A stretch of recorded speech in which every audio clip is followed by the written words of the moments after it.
Okay. Hey guys. Sorry about that. All right. Check, check, check. 1, 2, 3. Check, we got you now. All right. Welcome in. Jen Dub here. Jen, host, the creator of Woke by Accident podcast. We are honored to have our co-host, Sambaza, host and creator of the Sambaza Podcast. Originating from the Republic of Kenya, he has established himself as a distinguished figure in the podcasting community. His work has been recognized with 3 nominations for Best African Diasporan Podcast and by the APVA, along with a nomination for Best Blog by the Texas Creator Awards.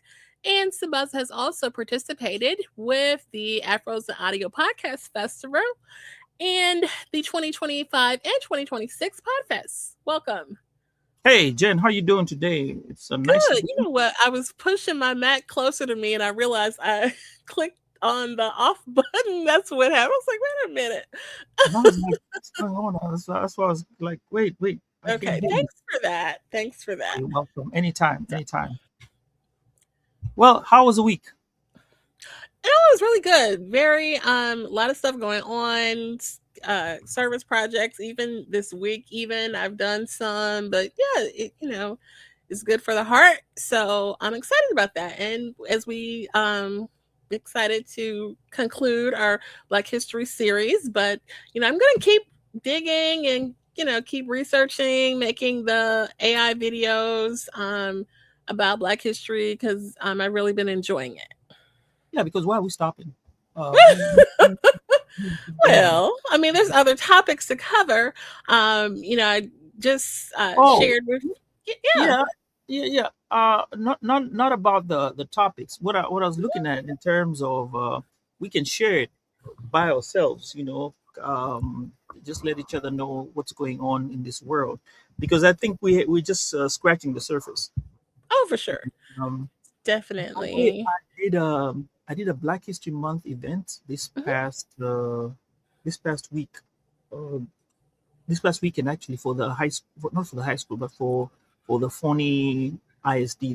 They did something, and I did a 10-minute clip where we don't ask questions Mhm. like a podcast. It was Okay, cool. really great, and um, so yeah, it was one of a great event. Loved it. I'll throw things in the socials. Um, then I have another one this coming Friday Oh, to end. nice. Yeah, this will Good. something else. Yes. Shout outs to everyone who's joining in today. We have Tiffany joining in, Tiffany Bird, and she says, "Why not do one each week at the top of the show?" Yes, I think we can look That's into an that. idea. Right. That's an idea. Maybe an affirmation, then maybe once in a week to see how we can level it up with the affirmation and the proverb, African proverb. So we have 3 things. Maybe we put it in between somewhere along the line, or maybe we finish the show with that. With a fact. Okay, that's a Yeah, thought. that could be a great thing to finish off the, yeah. So I think that's a very good idea. We'll look into it definitely. But yeah, I've had an awesome week. I Good. couldn't complain. Yeah, it's been great, very great. That's good. Any affirmation to share? Soccer season has started, so it's a lot of things going on. So Oh, many you things. said soccer. Yeah, soccer started Yeah. and going on. Football. For those Mm. of you in Africa. Our affirmation of the week this week says, "My voice is powerful and worthy of being heard." I'll repeat it again. My voice is powerful and worthy of being heard. Okay. That is a great message. Thank you for sharing that. What else do you have for us? Ah, okay. I did travel. Like I said, we did travel. Uh, but as I'm traveling, I went into remember that enclave that I talked about, part of Angola last week. Mm, Now we're gonna go to Angola itself. So I just moved over and went to Angola. So Angola is a vibrant blend of Portuguese and African cultures, featuring a very young population of the ages of 16 as of the 2026 census. Now imagine that. hmm, Man, But this is because of war. If you check on the Okay. history, there have been a lot of war. So it is also the second largest oil exporter in Africa and a major diamond producer. They have the giant sable antelope, which is a rare endemic giant sable antelope thought to have been extinct but rediscovered back in 2014. So, and then it's considered the origin of the dreadlock style. The country has a shortage of men, just to to throw it in there.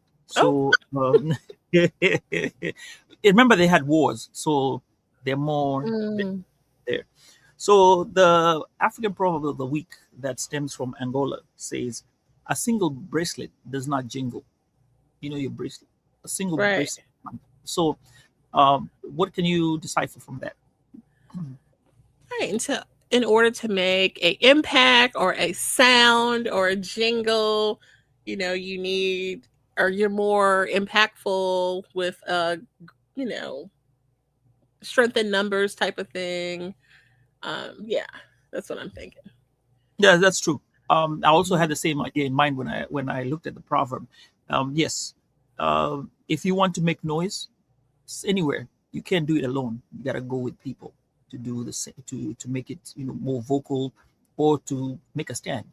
Yeah, like you So come being solo, together and right, right? Making solo, yeah, you could, but it wouldn't be as much impactful when you are a group of people, you know, making it together. So for sure. that's the proverb of the week. And I was in Angola. Now, before we go, I want to send shout outs to the people who are watching us on YouTube, StreamYard, Substack, Facebook, and Clubhouse. This is, and not forgetting people from TikTok. Hola. So we got guys on TikTok now watching, and we really appreciate you guys hanging out with us.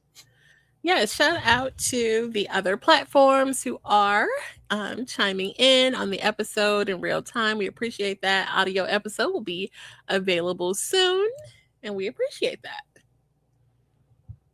All right. So, Well, yes. what do you have for this week? Okay. No, so we will officially introduce our topic. As you may or may not know, we have been doing a Black History series in celebration of Black History Month in February here.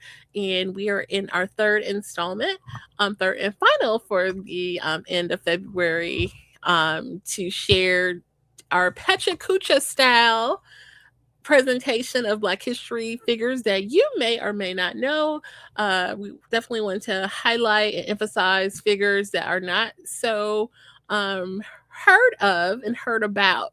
So today we have two great groundbreaking figures who use creativity to redefine freedom with my pick, Lorraine Hansberry, and whose words challenge the system. It has inspired generations. I just learned that her niece has an Instagram page, which is really cool. So I followed her. I might tag her. No, I'm just kidding. This Uh, is this is a lot of things happening yeah. when you're doing these researches. You find Mhm. out a lot of stuff. Oh, by the way, Yeah. Tiffany says collaboration is key. She said collaboration is key whenever Yes. she's answering to the proverb that we were talking about. Thank you, Tiffany. For sure. But yeah, so that was pretty cool to find out. When I was looking at the family, like her sister lived to be like, God, 101 or something like that. And the daughter of that sister, who is the young lady, oh, I can't think of her name right now, but yeah, she's out. She's, a young woman on Instagram. I don't know if she's a model or something, but she's beautiful young lady. So yeah, shout out to the Hansberry family. And so that's my pick. And then Chef James Hemmings, we will hear more about him, who is a genius, whose genius transformed American cuisine. So, really great story on that. I know I was really excited about hearing that pick, and when I heard that name, I was like, "Oh, wait a minute!" So, and I won't, I'll let your presentation share the details on that. But yeah, that's an Remember excellent what I story. told you. Remember what I told you last week. Ain't What's nothing as that? good as black people food. Ain't nothing Oh, as good as a black people food. well, Holla yeah. Queen. So Definitely. I just had some collard greens the other day, Did courtesy of the you? kids. Yeah, I had collard That's like, greens and I mean, it's not really some Thanksgiving food. It's cornbread. really, mm-hmm. Yeah, cornbread and some chicken. You know, the real chicken. It was kind of a whole chicken, and then you cook it. You split it and cook it. Fresh chicken. Okay. Mm. Fried chicken? No, it wasn't fried. It was baked. Okay. There you Yeah, go. Health journey. All right. telling you. So yeah. That sounds great. Okay, so I'm excited. So a quick Who's going first? little I'll go first in this instance. Mine is a little longer this time. So Petra Kucha style presentation has an emphasis on the visuals. So we will have a visual presentation, which I think we both have voiceovers for these presentations, and then we will analyze and discuss after. All right. Just before you start, I'd like to tell Yeah. people, just to let you guys know, she's got the best visuals all through this time. I can't beat those visuals. Mine was just the audio. I think the audios are the ones that helped me out. But visuals, Jen, she did it. You did it. So it's been a great job. You've done well. Well, thank you. We try. Okay, so We don't do try. We oh don't do try. God. No, we don't do try. Mm-mm. We did Hey, we great. put our best effort forward, okay? We There put you our go. best There you effort go. forward.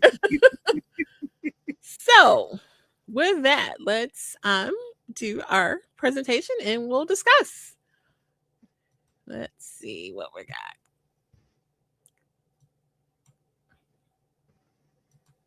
Lorraine Hansberry was a young girl in Chicago born May 19th, 1930, to a family that refused to stay in the place society carved out for them.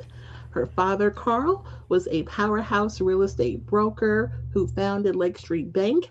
Her mother, Nanny, was a dedicated teacher. Their home was a crossroads for the Harlem Renaissance. Imagine being a child and having W.E.B. Du Bois or Langston Hughes at your dinner table. That intellectual life came with a price. In 1937, her father challenged segregation by moving the family into a white neighborhood. Lorraine recalled that night when she was only 8, a brick hurled through their window, nearly missing her. Her family was threatened by a white mob. The trauma fueled the landmark Supreme Court case, Hansberry versus Lee, which fought restrictive covenants, keeping Black families in the slums. The Supreme Court upheld the legality of the restrictive covenant and forced the family to leave the house. The U.S. Supreme Court reversed the decision on a legal technicality. The result was the opening of 30 blocks of Southside Chicago to African Americans. Lorraine eventually left the University of Wisconsin for New York, where her activism met her personal life. In 1952, while protesting on a picket line at the NYU, she met Robert Nemiroff, a white Jewish writer and fellow activist. They married in 1953. Although they would separate, their marriage was a profound creative partnership. Robert's success as a songwriter provided financial stability that allowed Lorraine to focus entirely on her writing. He remained her closest confidant and the eventual executor of her legacy. With that support, she wrote A Raisin in the Sun. A Raisin in the Sun was the first play written by African American woman to be produced on Broadway. She drew upon the lives of working class Black people. Hansberry once said, I think it is the type of segregation which exists in our country is the most incredible, the most wicked thing that can happen to people. She died at just 34. She died at just the age of 34, but her achievement remains a towering lighthouse, proving that a dream deferred doesn't have to dry up. It can have a voice and change the world. Okay. Thank you for listening to that presentation. So, Wow, thoughts? that was a young person. By the way, that clip about the dad Mhm. going in to live in that neighborhood, there is something that was going by the social rounds of somebody who was petty, like a petty millionaire who bought that building, and it shows that particular building about the some person who just decided he's going to buy that just to anger people. It's been making rounds online. I don't know if I sent it to you, but it was like a cartoon character that people were using. That it just got in. I Like a just black remember. man buying a building that black people couldn't have at first. Yes. Okay, you were talking Is about it Mike making? Epps, because Mike Epps, he purchased a lot of property in his hometown, and he even said like the ones that his mom got kicked out of, he went back and purchased a lot of that, and made them rentals and stuff like that. But I don't want you to get off the point of Lorraine Hansberry Yeah, no, because no, no. It wasn't bad. It was just part of like a history. I thought it was related. Like the way we relate something that is seen somewhere, but it just ties to that, something like that. I was just okay, trying to put it in. But I know. going back to her, I mean, wow. I did not know that she was the one who wrote "Raisin in the Sun" first of all, and yeah, Yeah. dying when she was young. That was too young for Now, do you somebody. remember? So you're familiar with "Raisin in the Sun"? Have you've seen the film version with Sidney Poitier? Because there's a lot of different versions of the production. Okay, so and it's probably hard to get. I'm sure it's not even on streaming because it's literally from the 1960s. Because there's a version that has Ozzie Davis playing the son. Sidney Poitier. That version has to be like from the early 60s or late 50s maybe, and that one's really good. When I was a little kid, my sister, it's a big age difference, but she had to read it in college and she loved Lorraine Hansberry, and so it was always like Lorraine Hansberry. And so Mhm. we watched that. Sydney, and she was a big Sidney Poitier fan too, so I seen every Sidney Poitier movie there ever was. And his version is really good, but I don't know if you remember this. This had to be like in the maybe late mid 90s, or maybe Miss Tiffany maybe remember. They did a version remake on TV movie, and they had Felicia Rashad playing the mother. They had Puff Daddy playing the Yeah, yeah, character I was about to Walter. say. Yeah, that was a good version. I can't remember who else was in it, but yeah, it was a remake It was the remake. like in Yeah, the they 90s. it was nice. It was a great remake. Yeah. Uh, But mhm, no, I wanted to. So you mentioned her father. So basically, like if you're familiar with the story, that basically happened to her. Her family moved in an all white neighborhood, and didn't get the welcome wagon. They actually, had a white mob, forcing them out, and they didn't put all that in her play version.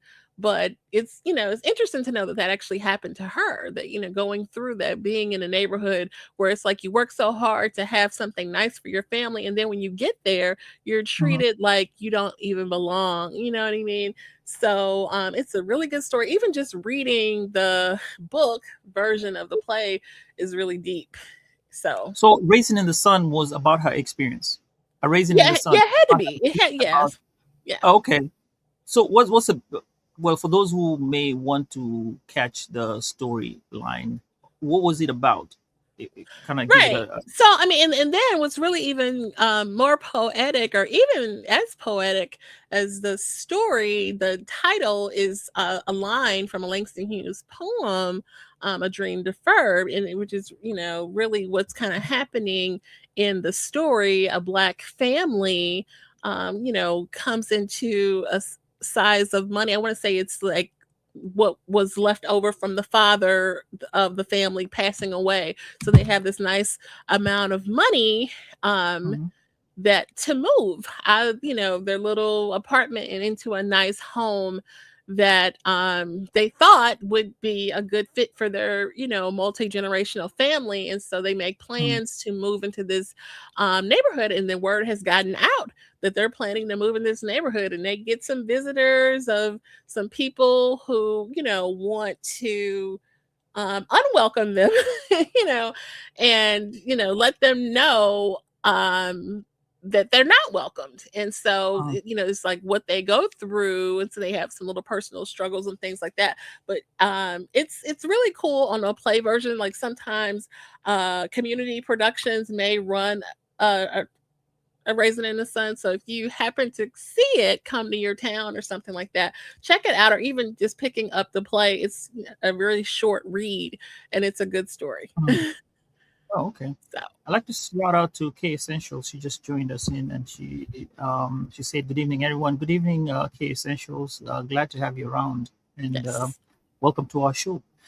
Yes, Yeah, welcome. I I'm really stoked to listen to not to listen but to watch it because Mhm. it sounds great. Yeah, definitely. The part I didn't catch the last time, maybe because I was working a lot and it didn't kind of entice me as much to watch it. Was Denzel Washington was in it, right? That Raising the Sun. Was he on the play? No, no, He wasn't on it. no. So he did a remake of Fences, which is an August Wilson play. But That that may was a movie. be right. They made a movie version of his play. August Oh, okay. Wilson. That's a Okay. different one. But it's, the originals were kind of probably the same time period. But yeah, that's a different playwright, Oh, okay. August Oh. Wilson. But yeah, And Sydney Poitier. what about her life? What can you tell about her life by your readings? Yeah, college educated woman, which, but her family was too. Her mother was a teacher, her father not only was a real estate broker, he founded a bank. Like a black man in the 1930s, being a real estate broker and then creating his own African American bank. Like, hello, huge, really That's huge. him. Yeah. That's the thing that has been going rounds in the whatever. You had to tell me that. Yes, that's the one. Okay. That's the one they've been Okay. So playing. that's the connection. They're saying he was being petty. That's why he moved. No, they when they kicked him out, he went and bought the whole apartment because it's just being petty because of what they did to him. Okay. Yeah, yeah, yeah. Okay, Oh, you yeah. think that's the same one? It's the same one because they said he later went on to start Oh. to get a bank or something like that. Yeah.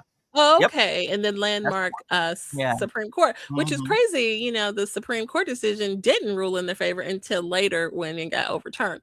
But yeah, that was deep to Oh, experience and go through that, and then she she didn't have children, but she did marry. They did divorce, but he was a creative too. He was a songwriter. Her husband, this Jewish man that she married, and he ended up releasing a lot of her, I guess maybe three projects after she passed away. She had one play that she had just finished, and he published that, and he published like three other pieces of her work.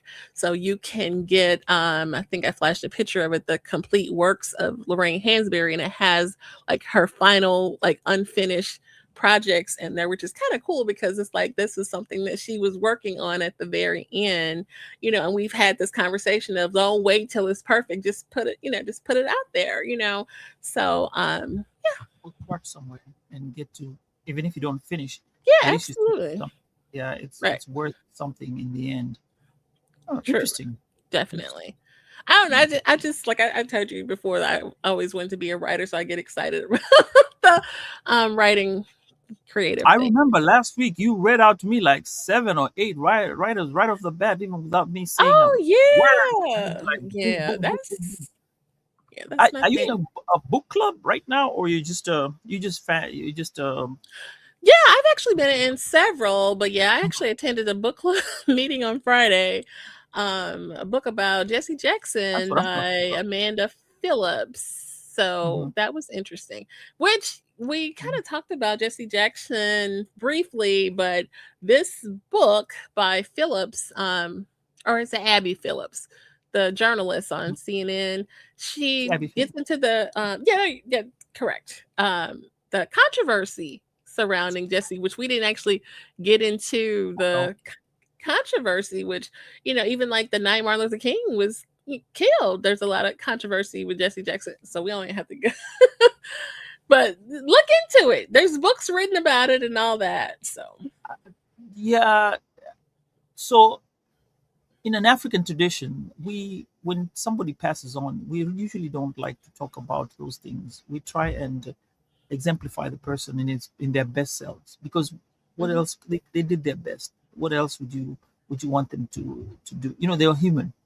You realize that Oh, they're human for actually. sure. Yeah. But I mean, yeah, and I even went into I some understand. clubhouse conversations about it. Which, there's something wrong with having, read the course and just talking about it or whatever. But someone has passed on, so I, think it's Yeah, whatever happened to him was human, and it's just the other rumors. Those are the ones I don't know if they were found. They were found to be true, but what we say: if there's smoke, there's fire. right. Yeah, some of it's documented and there's, a lot of, evidence to some So, things, but support it. he did some good work. So Oh yeah, definitely. He yeah, really for did sure. something good. Yeah. So who's our next person? Yeah, so James.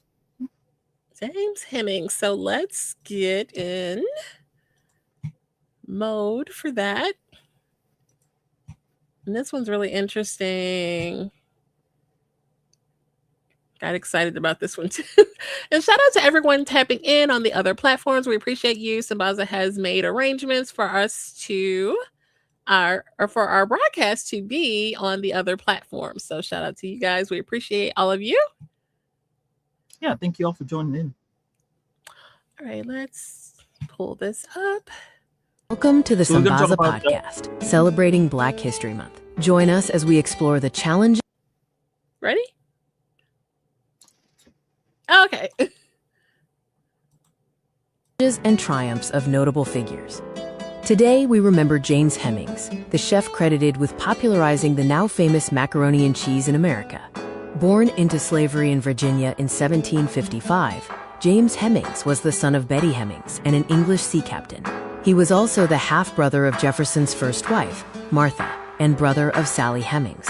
Hemmings trained as both a chef de cuisine and pastry chef at Monticello, under elite French chefs for 3 years, to become Thomas Jefferson's potential chef. While in Paris, Hemmings adapted macaroni au gratin, a French dish, to better suit American tastes. He utilized French techniques like braising and sautéing, creating delicate dishes like the snow egg. James Hemmings became one of the first French-trained chefs from the United States, and the first Black French-trained chef. He even cooked for a pivotal dinner in 1790. As part of his agreement for freedom, James trained his younger brother, Peter Hemmings, to take over his position at Monticello. By 1793, James successfully negotiated his freedom. After returning to the USA, James worked at a tavern in Baltimore. He tragically took his own life at the age of 36 on November 5, 1801, a time when mental health challenges were often misunderstood. Today, macaroni and cheese is a multi-billion-dollar industry and a household staple. While Jefferson often received credit, modern food history recognizes Hemmings as the true innovator. Cheers to James Hemmings, the Black chef who curated a dish that remains so popular today. Thank you for listening to the Sambaza Podcast. Please subscribe and share. Welcome. All right. Very nice. Nicely done. Oh, Nice, thank you. I really appreciate that. Now, what did I find about him? Um, we know he never married. Actually, he never had any okay. kids, Mhm. and he was mixed.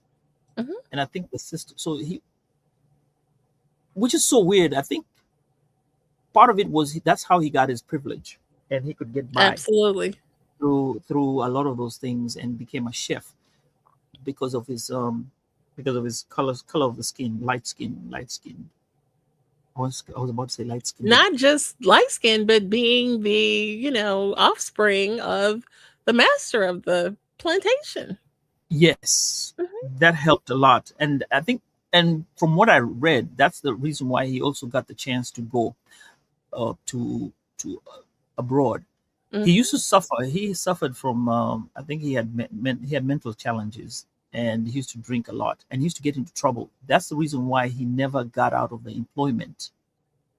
Because when he went to France, he he was kind of, France already had in the 1700s, in 1789 or somewhere around there, they had already declared slavery off. But he had that uncomfortable position where he could not fire them uh, and let them go, but he could go because he had already created a lot of equity where he could just leave and become a chef anywhere. But something he had done, so it kind of, he was kind of being looked after by Jefferson, and then Jefferson started paying him wages. And then when they left, they came back to the U.S. and he moved to Philadelphia. When he moved to Philadelphia, Philadelphia was also part of the reason. Also, Philadelphia was a place where people were free, and he couldn't. He had that problem where now he had to pay them some money. Okay. And they said, okay, cool, we're going to negotiate our wages. And that's kind of how he stayed there. The readings show that, yes, he did have difficulty, but he was good at his job. And he actually spoke French. And when you look at the time, to speak French was kind of highly noted. And he got a tutor, actually. Jefferson got him a tutor to teach him French. And that's part of where his wages went to. And what was sad was that instead of negotiating, part of the deal for him to be free was he let Jefferson have his brother, his half brother, I think. But he had his brother train him so that he becomes a chef, so that he can be let free. So it's like it's a pound of flesh, actually. And by the way, Denise says hello, family. I'm just stopping there for a minute to say hello. And Denise Briggs says very interesting. Welcome to the show. We want to thank Denise because Denise actually lent us one name to be able to talk about it. Was it Selma Brooke? Yes, absolutely. Yeah. And also Tiffany says it's true. Jefferson inherited the Hemmings family because the father died, so it was kind of inherited. So he was born at 8 years old. That's when they shifted. So it was like shifting people across. And at one point, when he left, when Jefferson became president, he asked him to come back, Hemmings, and Hemmings said no. He asked a second time.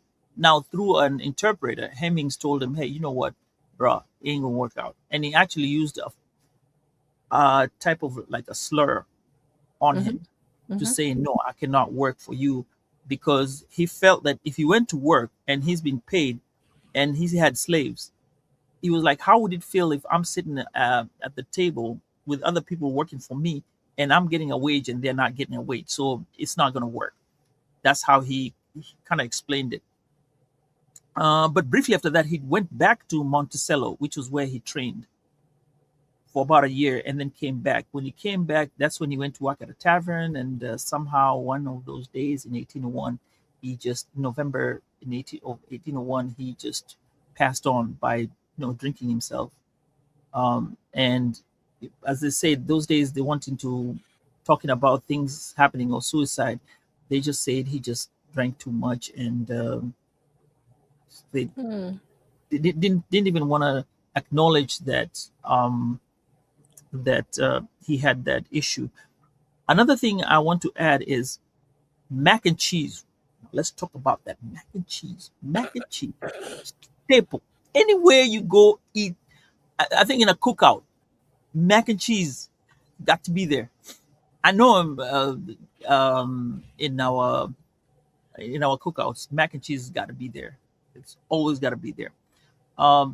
So he actually experimented on that mac and cheese and made it better, to the point where when he brought it here, it was like, oh wow, it's never been done like that. But also the other thing, he was curating it to Jefferson himself, so that Jefferson could enjoy the meal, because he was a chef. Um, Another thing about that is he also did other things, like I think it was the egg news or something. So he was very brilliant in what he was doing. Shout outs to him and what he had done. So he was the first black chef, first African American chef. Not even, let's not talk about any American chef first. So Mhm. those are his distinctions by the time he was there. Also, Tiffany says Jefferson's wife was half sister to Henry's siblings. Ooh. But Okay. in addition Yeah. to that, from my understanding, Jefferson had a family. I think I read that it's referred to as a shadow family with Sally Hemings, who is James Hemings' sister. He had So six. that's He had six kids. okay, gotcha. So that's a different, interesting dynamic too. And then the fact that when you say he wouldn't come back, like he's no, that's not right. I'm not coming back. You know what I mean? So I think that was, having integrity, because some people back then would have just okay, I want to get my money. I don't care who in there, and I don't care if they see me or whatever. Like the character in Django, it was people really rolling like that back then. You know what I mean? Yeah. So that kind of speaks to his integrity, and then maybe knowing that he got my sister up here like this. You know what I mean? Like I ain't going. So yeah, it's interesting.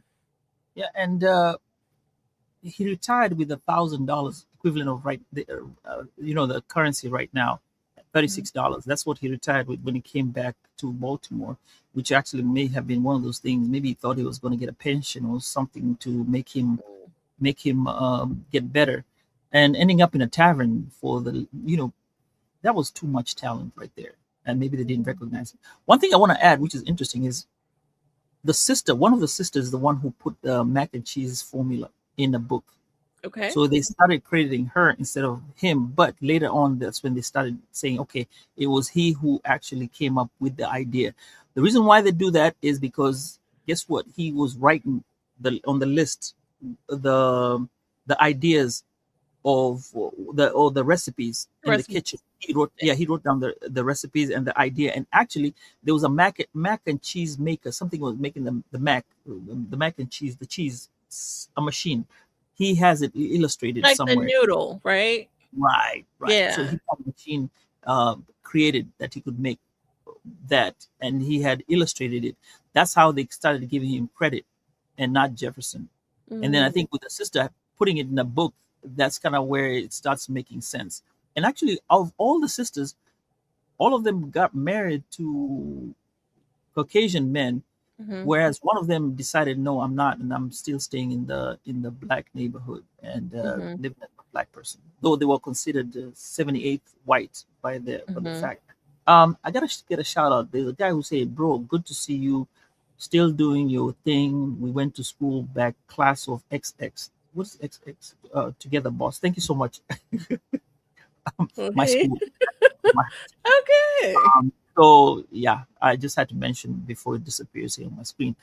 Yeah, and it is really interesting how they ended up. The family just dispersed, but shout outs to him because without him, Jen, you'll be having that mac and cheese. My kids love No, mac and it's so much more than mac and cheese, but okay.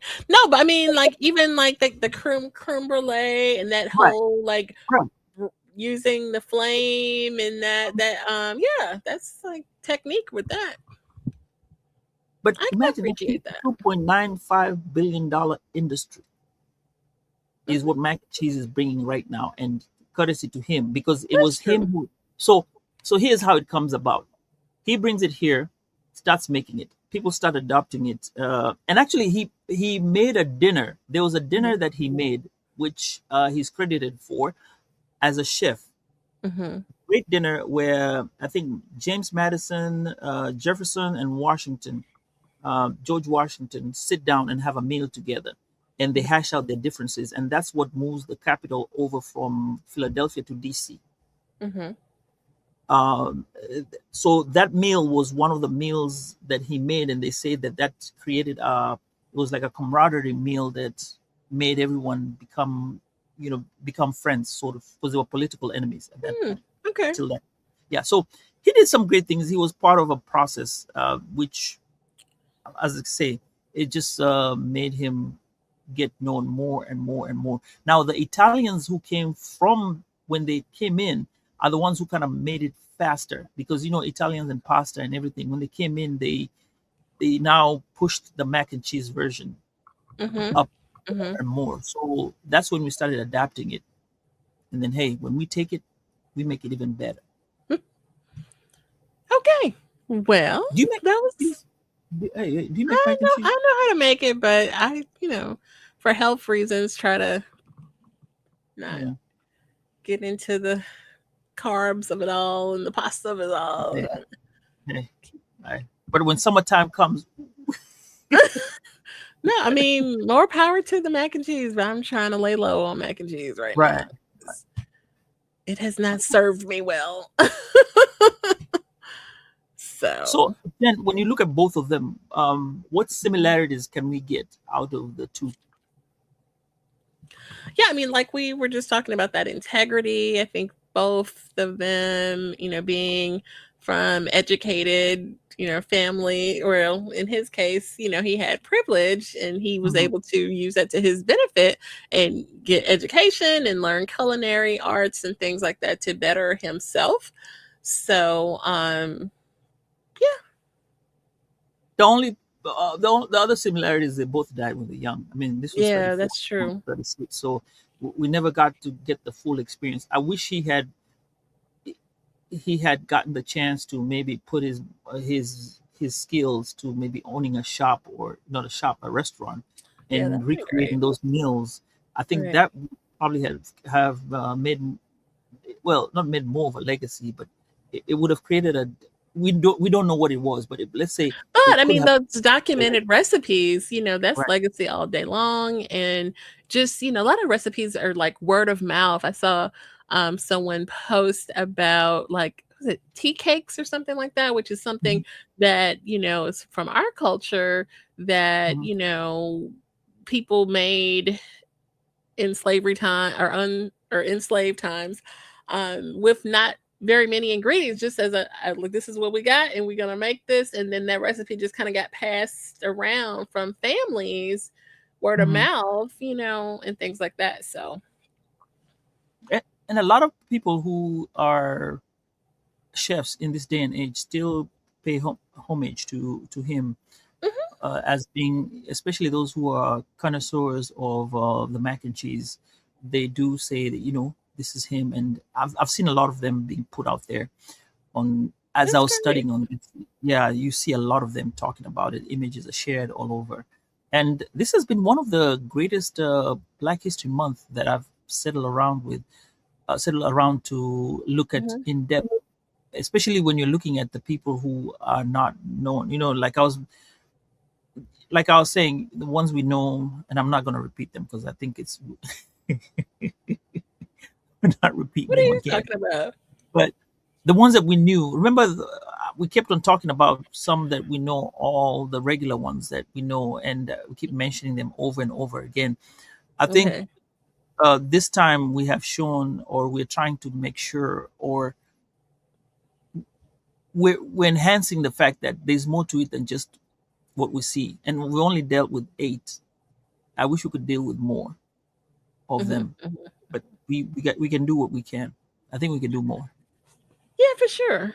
I mean, there's nothing wrong with the ones that you may be more familiar with, but because I mean, there's someone out there that doesn't, maybe hearing, I probably could tell you some things you don't know about Martin Luther King, and that's the one, I know we learned in school, but there was some, so much. But yeah, Can I tell you something funny? So okay, this week, no, no, it's not really funny, but it's interesting. So this weekend at the Black History Month uh, that we were doing, there was a Caucasian boy, hmm, and he wanted extra credit. And in order to get the extra credit, he got voluntold to say a poem. and he was given a poem for Langston Hughes. He caught stage fright. However, even with the stage fright, he did make it. He did a great job, and he said his piece. I think he didn't expect to see a lot of people show up, because there Mm, were a lot of people. I mean, I could count almost over 200. We mm, thought it was maybe going to be 50 at most, or 100. mhm. I think it was more than 300. I could go up to 300 or 500 carefully between that. I think max, if I say a lot, but 400.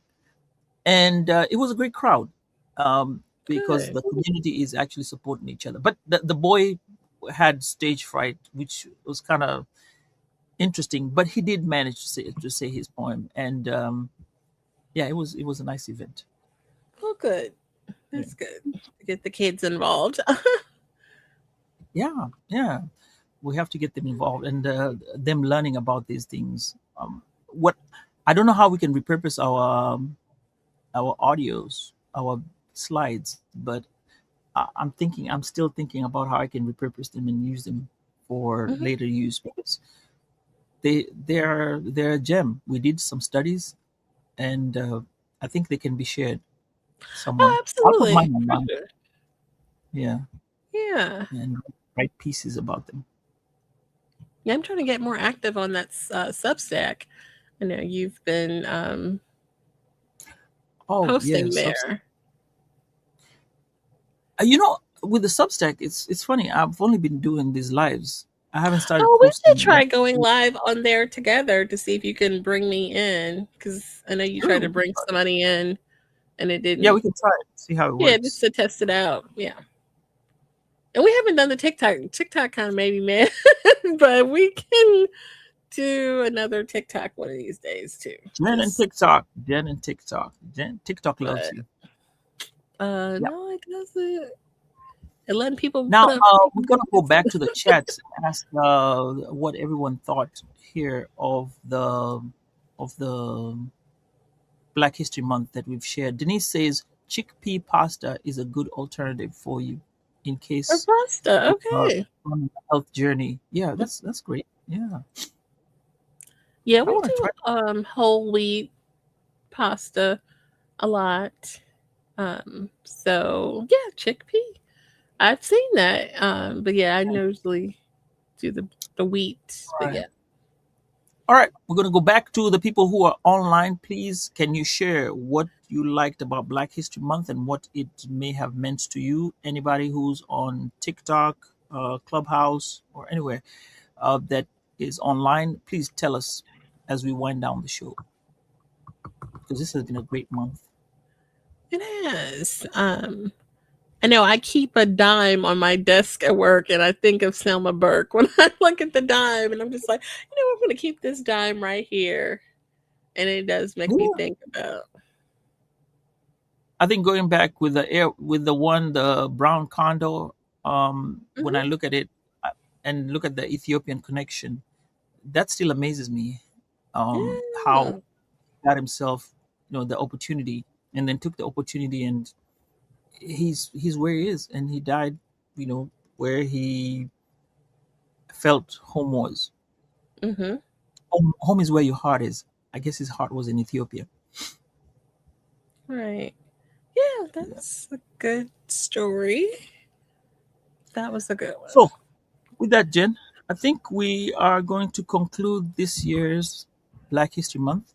I did enjoy it. Like I said, always a pleasure to go into history and look at things from the where it started and where we are right now. For sure, I agree, and I appreciate you being a willing participant in our Pijakucha battle competition. Yeah, interesting Was way it to a put battle? the. 'Cause you already had won after you gave all the materials. I I mean, it couldn't. wasn't really a battle, but AI kept calling it a battle, so I was like, okay, AI is calling it a battle, so One thing I'm going to do is learn more of doing that, doing the Sora. thing for the videos And because they have other ones too, but yeah, so it's fun. one thing at a I think one thing at a time. Substack. Once I hit Substack, well, then I think I'll go explore And you that. know what? I'm gonna try to make. I told you that some people have like a creative story that just keeps like interlocking. I'm gonna try Mhm. that because I've made distinguished characters. And so I'm gonna. You Oh, could say loop in this character, and you can just do like your own little telenovela or your own little soap opera, if you know, or that'd be your own nice. little, your own little funny bit or whatever. And it's so funny that you can change things, make the guy take off his glasses, make the guy have a blue shirt, you know what I mean? Like, you know, make it in the style of the Boondocks, make it in the style of anime, you know what I mean? Like you can do all these different things. So Yeah, AI is doing a lot right now. I know some people don't like it, but I just say, use it for good and not the bad. And like right now, we've used the AI tools to create these animations, and those animations actually create more lively pictures, more lively no no more lively essence of whatever Right, we're trying to storytelling, depict. absolutely. Yeah, Yeah, yeah, even and when we talked to Tamby Banks, who is a award-winning filmmaker, said that that's a good way to like run your storyboards.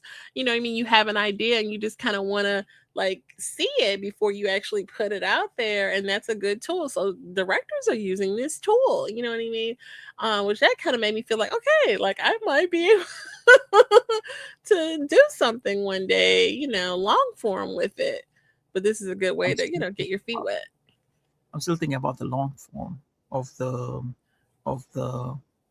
play that I wrote, the audiogram. But that's the story. Yeah, that would be a really, yeah. Yeah. So, but I want to send this last thing, this appeal that I have for anyone who's out there. Sambaza Podcast this year is moving major things, and we are asking for your help.